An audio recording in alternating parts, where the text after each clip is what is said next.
family right after Eye on Politics. Like I told you when we were starting the program, today it's all about planning your future, planning your family. And we want to talk about how important it is for the young people and even just, the population in general to have information about family planning and who is the person, who is the one who is responsible to be disseminating this kind of information. What are some of the things that have been said about family planning, and how do we even break the taboo and the silence that revolves around issues to do with sexuality? I know this is something that has made many people uncomfortable, especially even just parents at home. How do you sit with your kids and start talking to them about their own sexuality, issues to do with their future? How do you even start and break that particular silence in your home?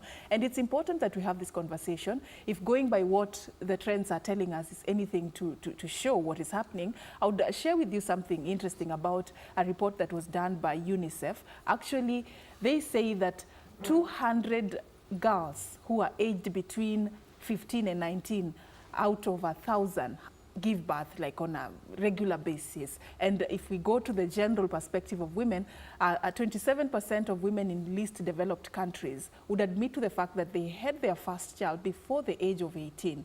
Now, this population are people who probably are not ready to be parents. Probably they've never even thought about it. They still are in school. They still are working hard to build and shape their lives. So what do we do? Form Nigani, like other people would ask. And that is what we want to talk about this morning. Join us for this very important conversation. My name is Safin Achieng Ouma, Safin Achieng on Facebook, at Safin_Achieng on Twitter, at KBC Channel 1 on Twitter as well. The hashtag is Good Morning Kenya.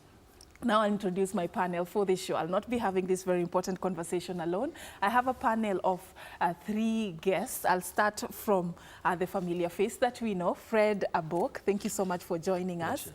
Fred is a family counselor and a life coach. He has always been with us every Monday to help us have a voice of reason for these conversations that we've had. Thank you so much for joining us this morning. Then we have looking very nice in sky blue. That is Dr. Kathleen. Let me just get the name Kanangwe. I hope I got it right. Anangwe. Yes. Anangwe. Thank you so much for that. She's the head of the sociology department at the University of Nairobi. Thank you so much. That. I'm a lecturer, not the head, not the head yet. All right. You'll have my boss coming for me. Soon to be maybe. Yeah. Thank you so much for that.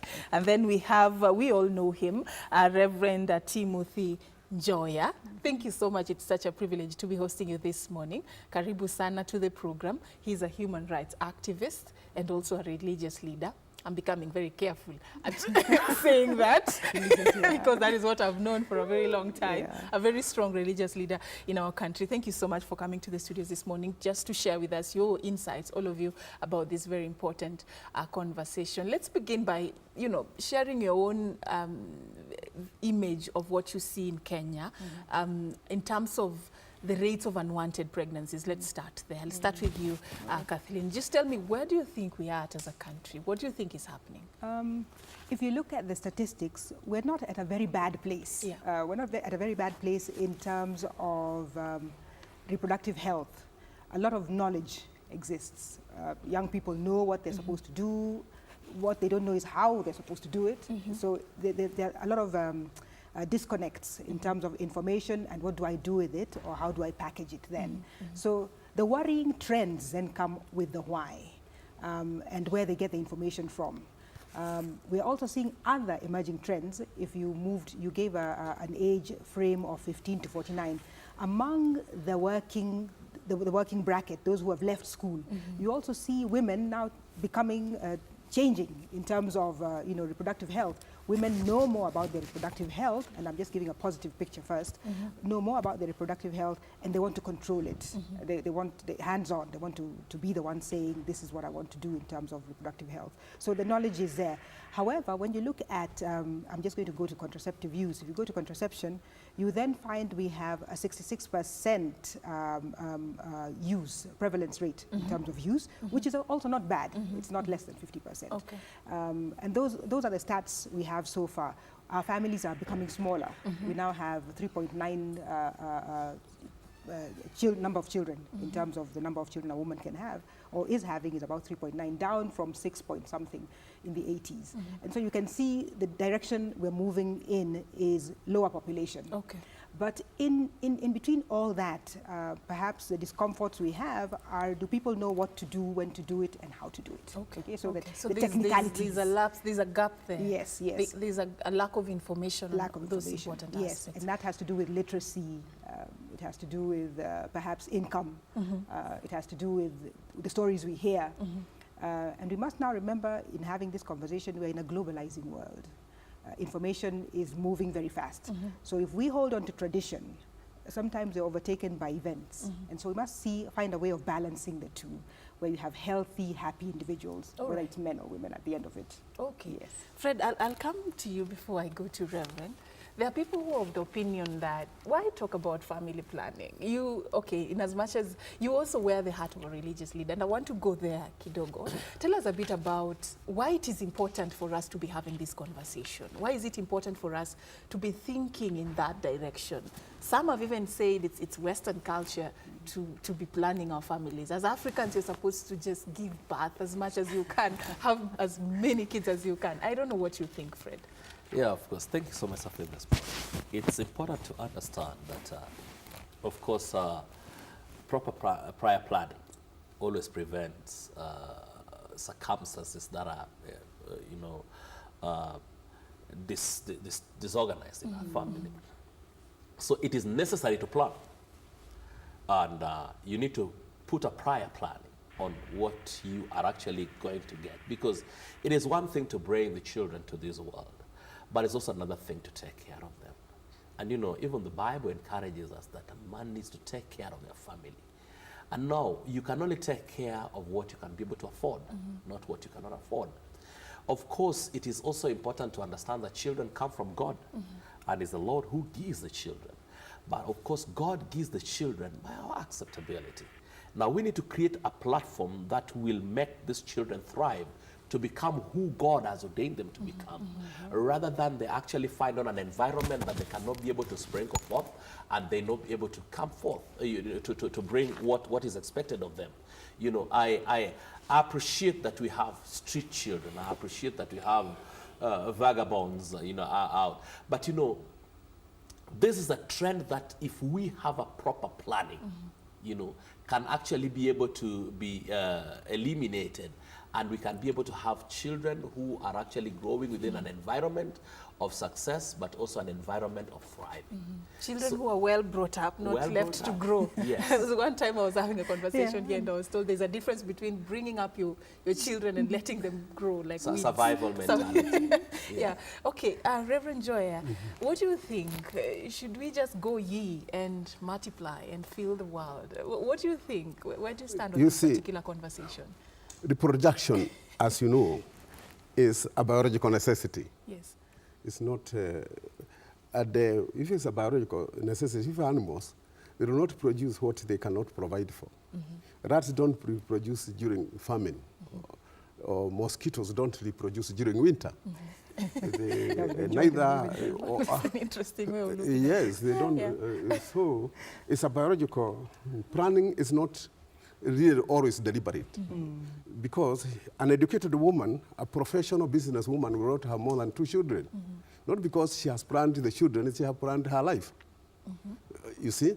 But she will want the poor people to reproduce children, and to have too many children so that she can have cheap labor, and she can have, she can not only have, an MP will want people to have more children because they are necessary for votes. So he is planning for votes, not for children. So it's a social necessity. Okay. It's power. In Kenya, there is a shift, not only in Kenya, in Africa, there is a shift from biological people having children just because of biological necessity to material necessity. Where we want to have more, if you have a car, like I was a minister in St. Andrews, where I never saw anybody who came in a car packed with the 5 children. He had a wife who were here and 3 children back. You couldn't have more children because you couldn't have a bus to come to church. So the educated, the elite, the more educated you are, the more professional you are, the more you want power than to continue to perpetuate yourself through legacy, through name, fame. And for me, I enjoy influence. So I'll invest more in influence than propagation biologically. So I was forced by my very, very ambitions to have children I can raise, not simply provide for money, because money was not the problem.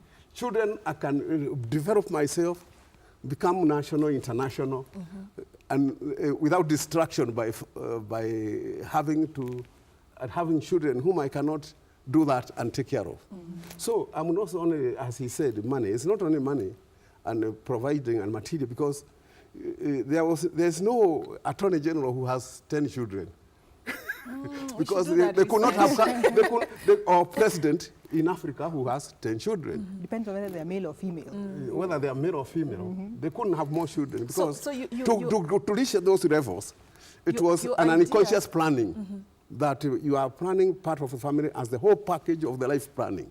Your idea is the more educated, the more exposed you are, the more information you are, the lesser family you because you are planning your total life, self-actualization. Okay. Is having a less family not a less, good thing, or you are not planning a less smaller family.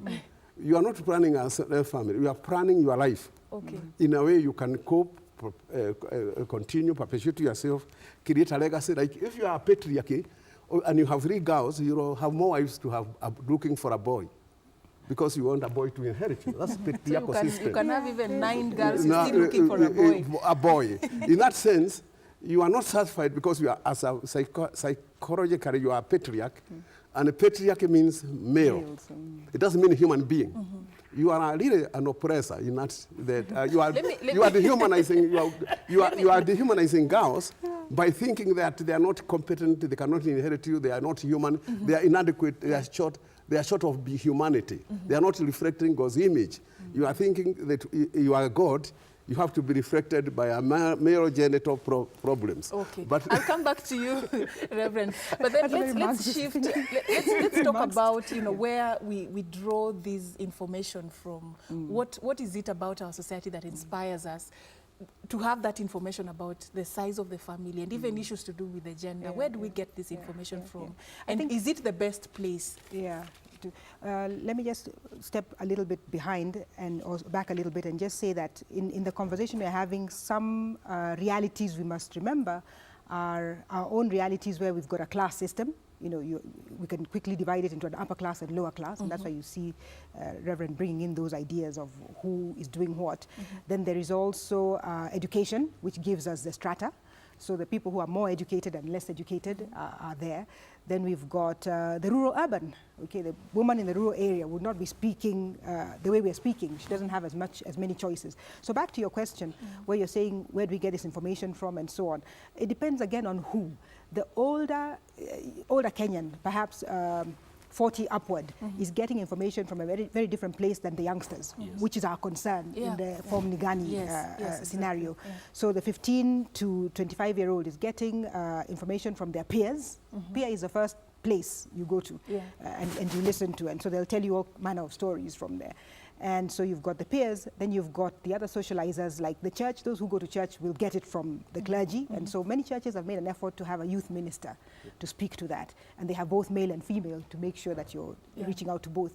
And then the media, you people, a lot of them sit in front and listen to what you say and how you say it. And so you carry a lot of weight, especially in terms of the globalizing world. What do you think, if you were to give a percentage, what do you think, do they get positive information, useful information, or negative information? To put myself in a young person's, put myself in a young person's mind, they just get information. And that is why we then say parents need to be parents in whatever form, whether it's single parents or a double parent, in whatever form, needs to be the first socializer. So the child is using that information and playing what they get with what they know. That is the ideal.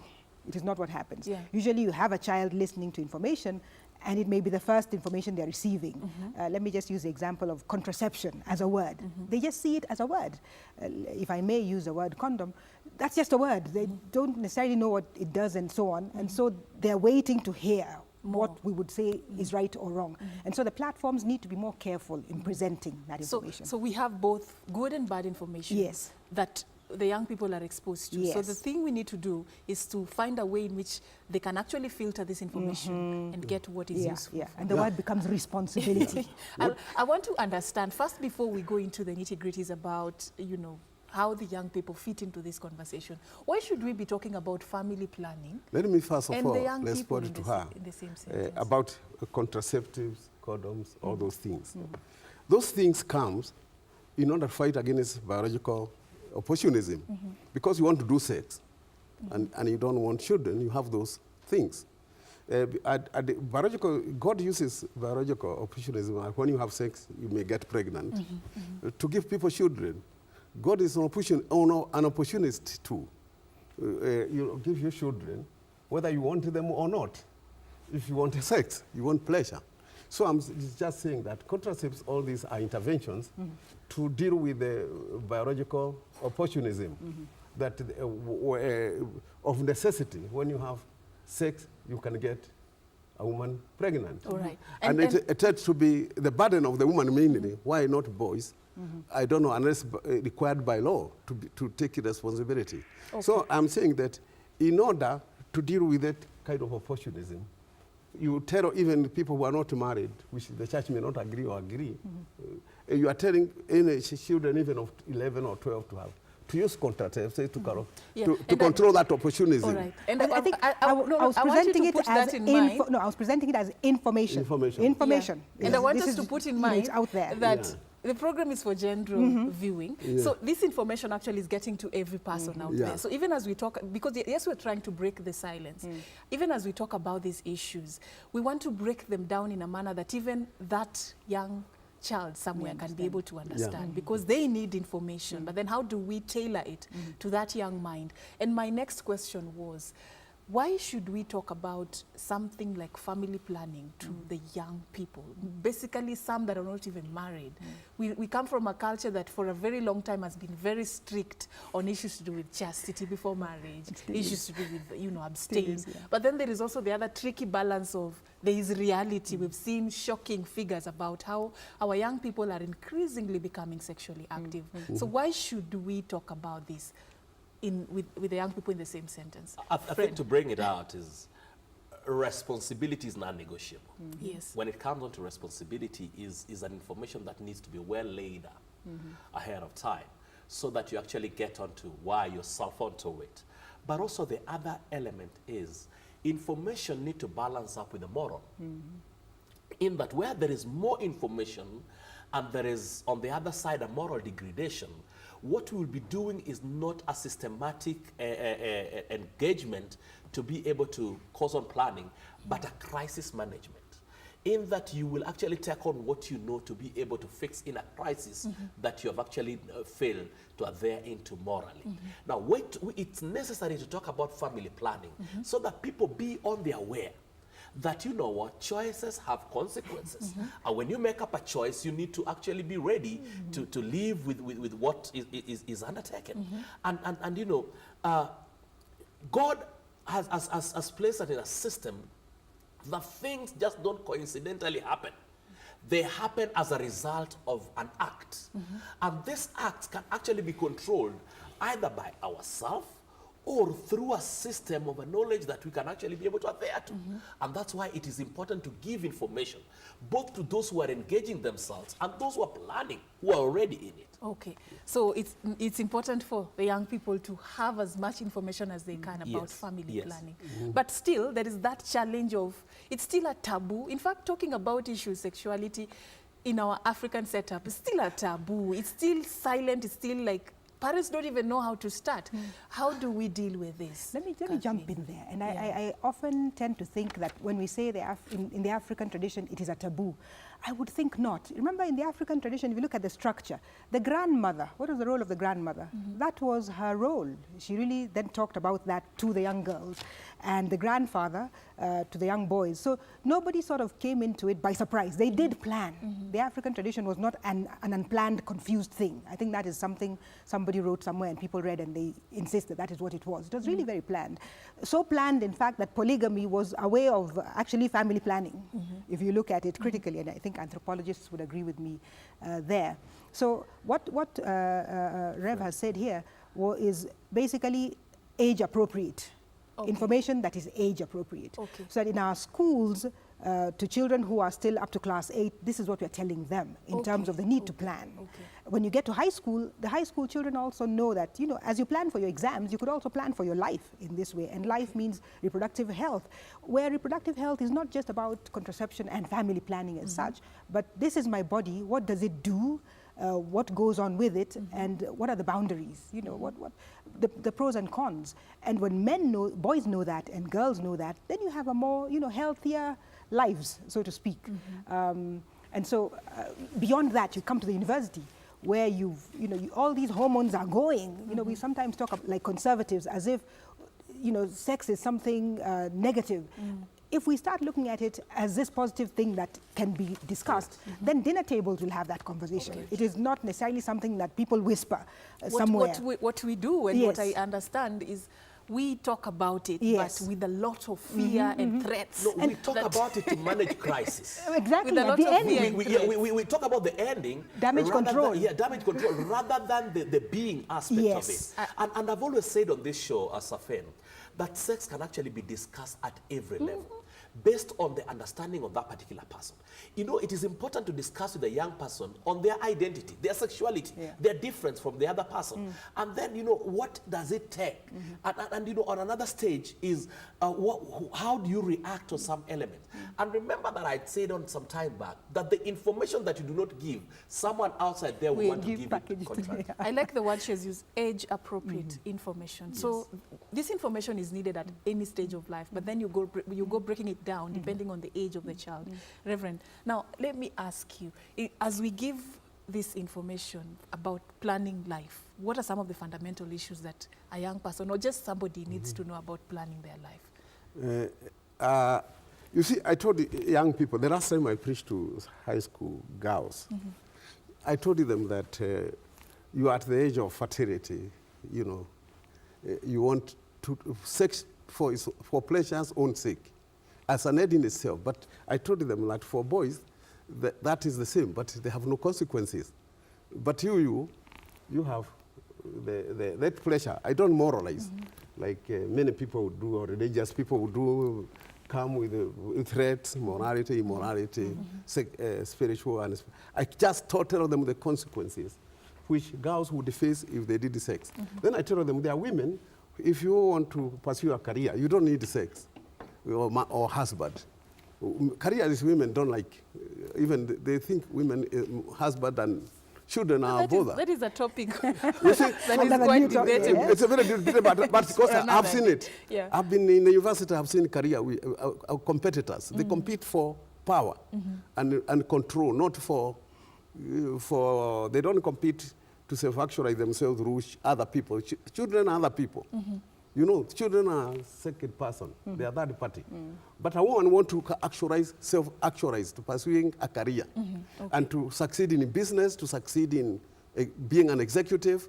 And she does devote her time that and even employ maids to look after her children. Yeah, and I'm just saying that even queens used to have people, surrogate mothers to breastfeed their children, governors. But I think because they want to pursue their image as queen or as big people. So I'm saying the society is shifting in Kenya to where women want to become business women. And, therefore, sex is not simply, they look at the consequences of sex. And therefore, that is family planning by itself. When you know... Is that a good direction? Yeah, it's a good direction. I mean, it's a good direction. Is it a good direction? Yeah, it is. To go as a country? You don't moralize good or bad. I'm just saying that if a society must progress, what does progress mean? Power and control. And I think that it means that you determine your own destiny. You know where you are going. You are not determined by others. You don't allow your husband to dictate how many children you have. I was to marry a couple. During a lawyer and a government lady. They were in the university together. I asked the woman, how many children you have? She said 3. Then I asked the young man, the lawyer, how many children you have? He said 8. And they walked out. Because they couldn't agree. They couldn't agree. The woman said, no, I'm not going to there to be a factory for babies. I'm just saying, family planning When you use the word family planning, I am very careful. You plan life. And what are some of the family planning is only a component of a planned life. Back to the question I asked you, what are some of the fundamental issues that should inform that decision? You should inform that decision. What should you have in mind? Tell people to determine, if you want, I'm saved myself. Yeah. That dictated my other issues. If a girl is saved, that will dictate whether she wants sex or not, how much of it, with whom, whether in marriage or with outside the marriage. That very position that I'm saved is family planning, is very planning. It is education planning. That very one, I want to be to pursue a career. I want to be the president. That itself is every other planning. When we have isolated family planning as a component, apart from the rest of the life, that is a mistake. Okay. So your opinion is it shapes our lives. It shapes our life. When you plan determine every other thing that comes. I was telling her when we were there, I had a church of five parish, of 5 congregations in Dagoretti. One, the most rural, there was the average child for a woman was 8 to 12. In the middle, where people had motorcycles and cars, the average child was about 3 or 4. Near Nairobi city, here at Satellite, people wanted to have cars, they wanted to have 2-bedroom houses. Nobody had more than 2 children because they had planned their life to progress, to prosper. They hadn't planned their life simply to perpetuate themselves biologically. They wanted, there was a shift from biological necessity to life's necessity, to cultural, what you call social necessity. A social necessity is where your life is dictated by what you want to achieve in life, rather than to be a patriarch. As I say, if I have only girls, I'll be happy. If I have only boys, I'll be happy, because I'm not looking to have an heir. You see, I've already aired by the name Timothy Joya and being known. And you're okay with that. I'm okay with that. He's one among Dr. many. Kathy, Many people in the village, when they are called the chief or some other name or a great name, a teacher or a pastor, that is enough not to need a son. You get me? I see the direction he's taking. You see the direction. I'm just saying that when you isolate one family planning, you offend people of certain churches in this country. Tell people to plan their lives, and those churches will be very happy. All right. Dr. Kathy, as you add your voice on that, also tell me more about, we've talked about there's a lack of information, and even our curriculum in school doesn't touch on that subject as much as we would want. What are some of the fundamental issues that you feel are lacking in these conversations about planning life, planning family, and even generally sexuality? When we talk to young people, what is it that they lack in those conversations that we should focus on going forward? I think we must also always remember our own reality, where we have got the teachers in schools, for example, who are packaging the information to the young children. We have a duality as Africans, as people in Kenya, where you've got your tradition and you've got perhaps what your profession dictates. And so it may be, the curriculum is actually very good. Those facets are there. Remember, if you think back in your biology lesson, it was presented not as sexuality or family planning, but rather as these are the biological functions of these parts, and this is what happens when you get to this age, which is age appropriate, again, for that level.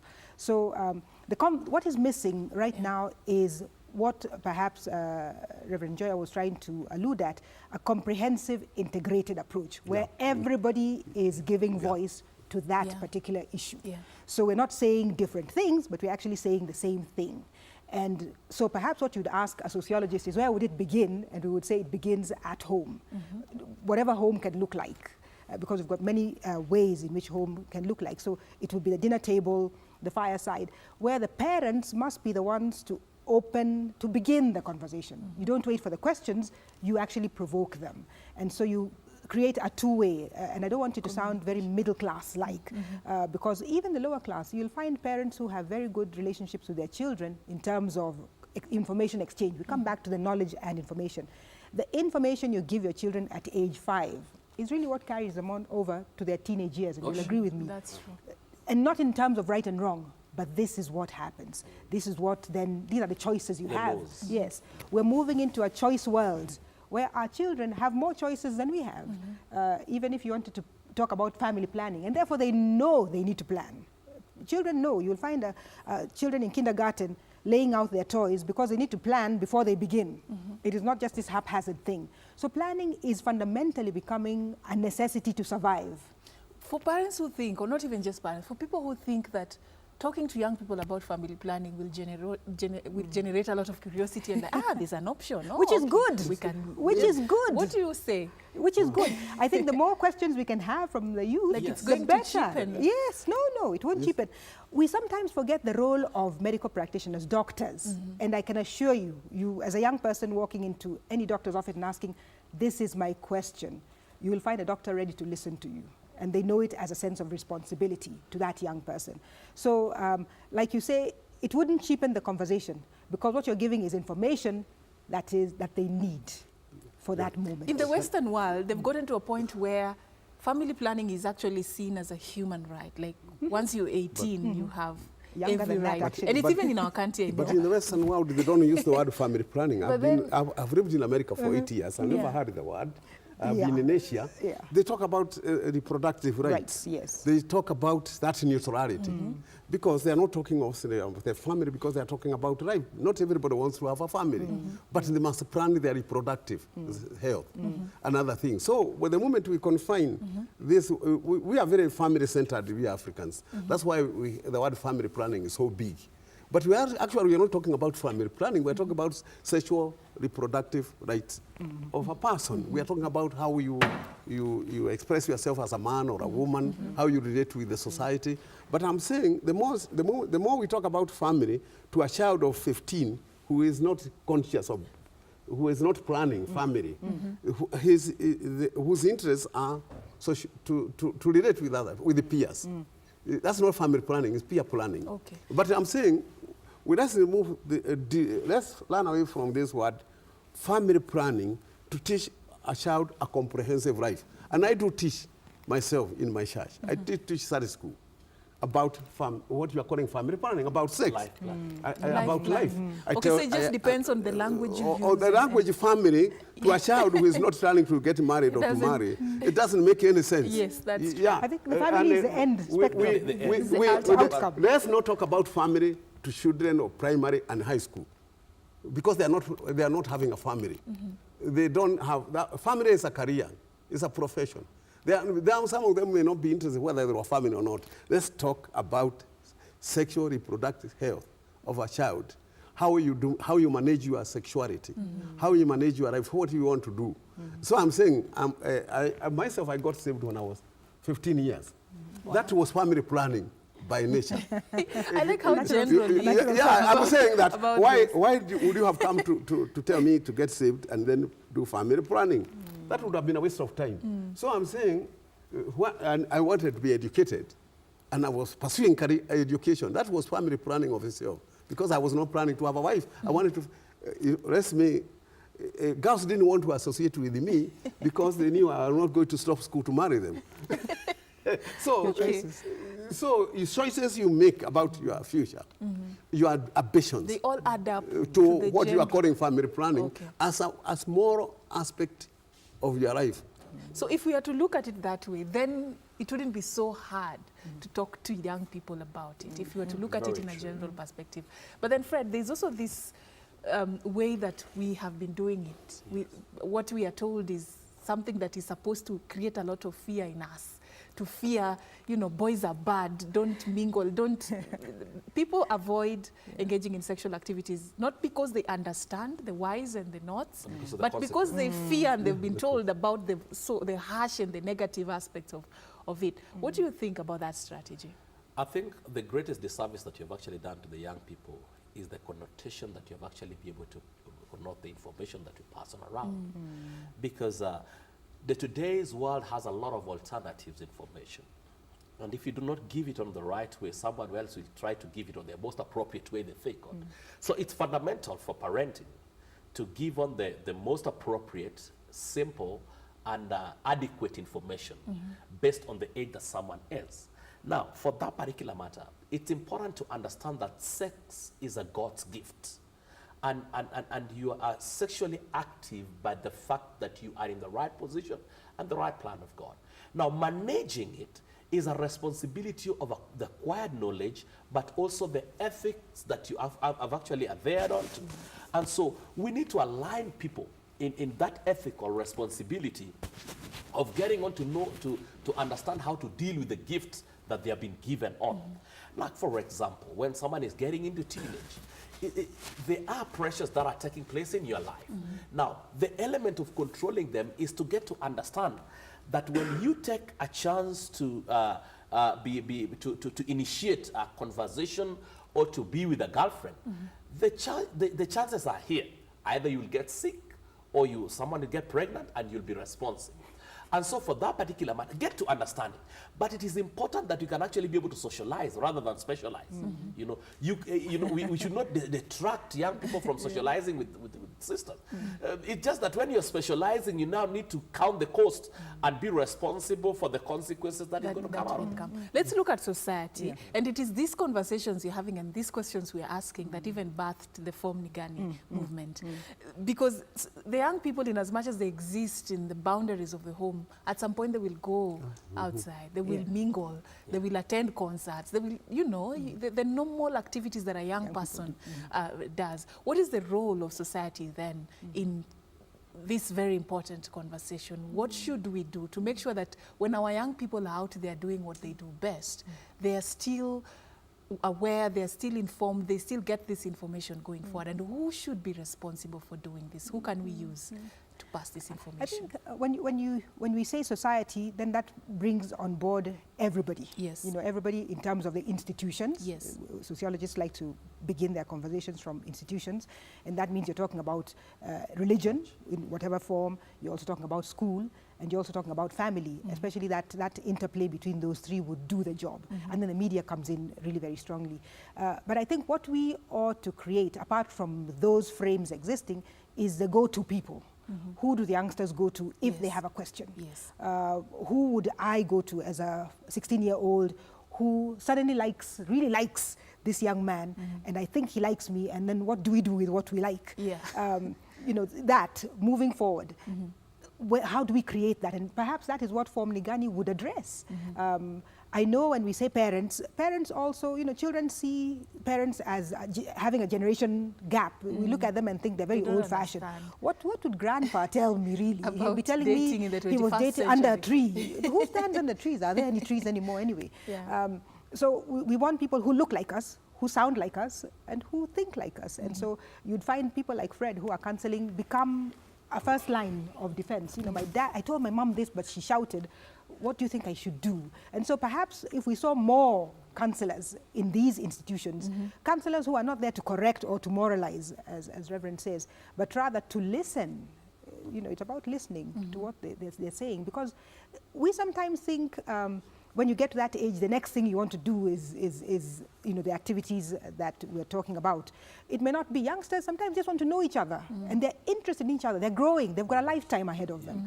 It is not necessarily family planning, like he says, or achieving other ends. They've got desires and dreams way apart from this. Is it also important for people that we, for lack of a better term, we idolize, we follow and we love, to also start taking advantage of that huge support base to also talk about such sensitive information? Because I'm looking at a situation where a parent maybe doesn't want their kid to go for a house party. And at this house party, there's probably a musician who's going to be performing. And there's a lot of activities that happen there that, for lack of information, young people engage in. Can such platforms also be used for those influencers, the influencers. You know, nothing is further from the truth. When we look at the political campaigns and the way they done, the influence is mostly there onto who is louder than the other and who is more propagative. Now, a time has come that we need to, families on the issues of moral need to be louder than internets and all other elements that are actually shouting on louder out there. Because there is a perception that is being created onto their young people that for you to be relevant, you need to be like this. You know, you need to you need to put on your trouser, you need to sag it out, and you know, you need to hang out near a chick, you know, who's slappy and you know, all these kind of things. And you know, getting on this It's spoken out there, but on the dinner table, it's so silent. Why? Because you know what? Anything about reproduction is happening behind a closed door, a switched off light, and inside a blanket. And you know, people really don't get to understand. So we are always on the imagination of what's really happening on the other side. Necessarily, so we try to look at it. And you know, what you do not know, you can search it on. You can try to know it on an alternative. And so that's why our young people want to know it from a DJ, from a musician, and you know, what is below the belt? You know, so they can actually use their artistic side for good. Yeah, for the young people to get this information from the comedians, the musicians. And I like that now many of them are using their own examples to say, I made this mistake.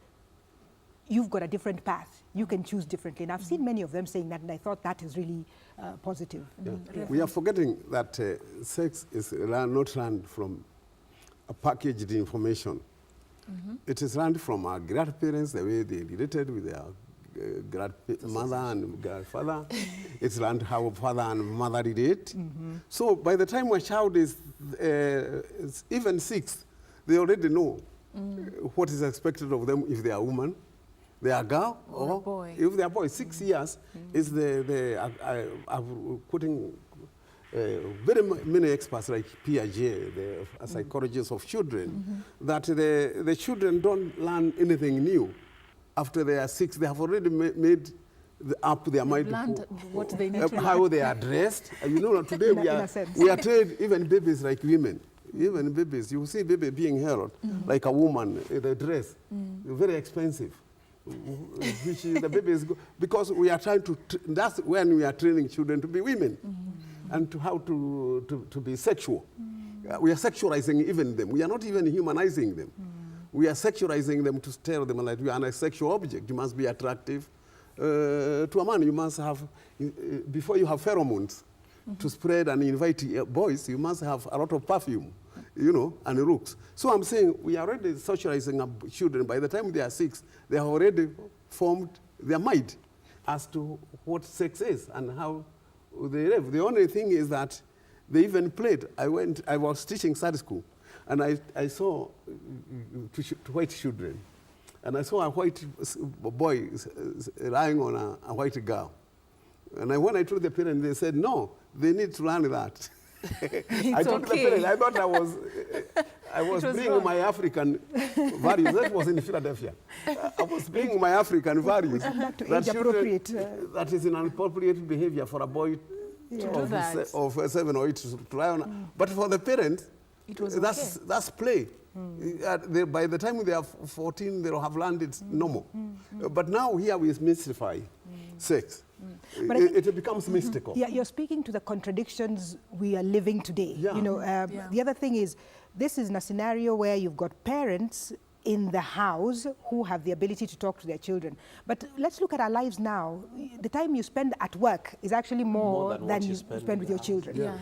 And so the impact and influence, we would have to rely on others to sort of help us fill that gap. And the fact that we no longer take our children to grandparents because either we don't have it or we don't have time to do that. Precisely. That's very and true. So the grandparents feel out of sync. They're like this relic, that a dinosaur that sits in a corner, and I can't keep up with all this because the children would rather do something else.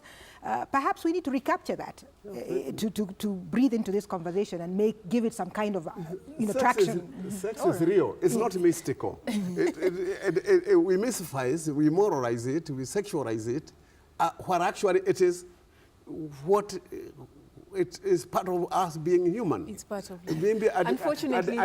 Because of that, I am saying, teach people to live healthy, good life, good relationships with God. Love God with all your heart and might and so on. Also others like yourself. When you really tell people how to relate well, they will not hurt each other.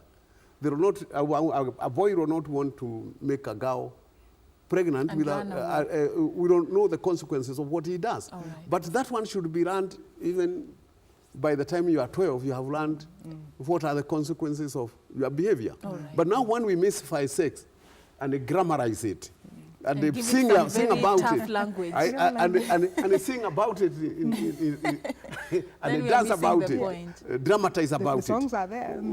We so much what I call mystify sex, that it is stop being sex. All right. Thank you so much, Reverend, for your words. We've run out of time for this conversation. So, Kathleen, tell us a bit about your parting shots for our viewer this morning. This movement, Form Nigani, was birthed because of a lot of issues that are happening with our young people today.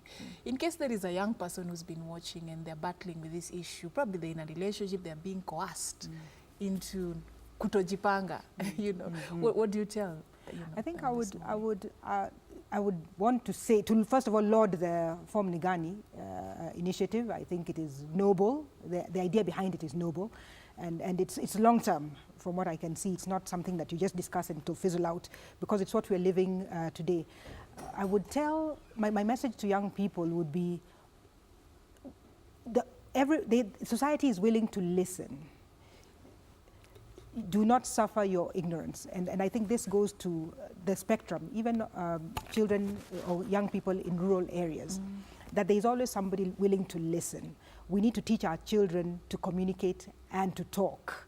And talk, seeing differently as communicate. They need to be able to talk and not be afraid to talk, especially girls.